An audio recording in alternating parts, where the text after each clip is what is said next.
developments tonight in the fight against Initiative 1639, which calls for stricter gun laws in Washington. This week, the Stevens County Commissioners unanimously approved a resolution opposing I-1639, calling it unconstitutional. And they join a growing list of sheriffs who say they won't enforce the law either. KXLY4's Taylor Graham working for you from Colville, where she spoke with local leaders. Well, a majority of Washington state voters approved I-1639 in November, but it was a much different picture here in Stevens County, with 73% of voters against it.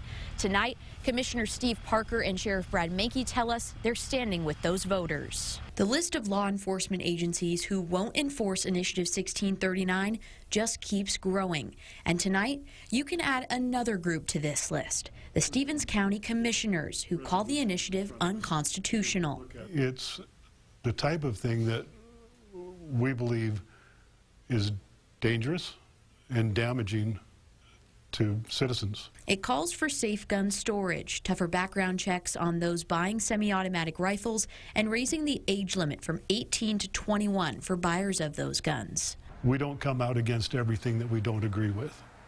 These happen to be constitutional principles embedded from our very founding era. That was the argument made in rallies across the state before 1639 was passed.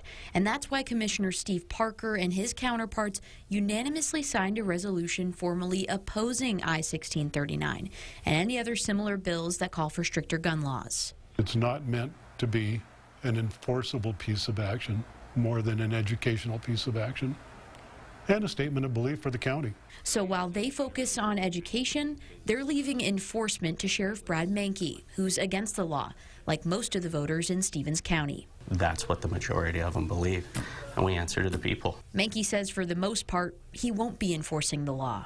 Unless it's an imminent danger to the public, we are not going to make custodial arrests.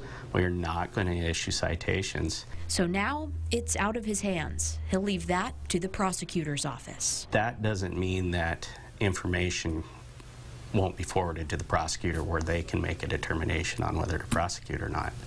We're just not going to make custodial arrests. In Colville, Taylor Graham, KXLY4 News.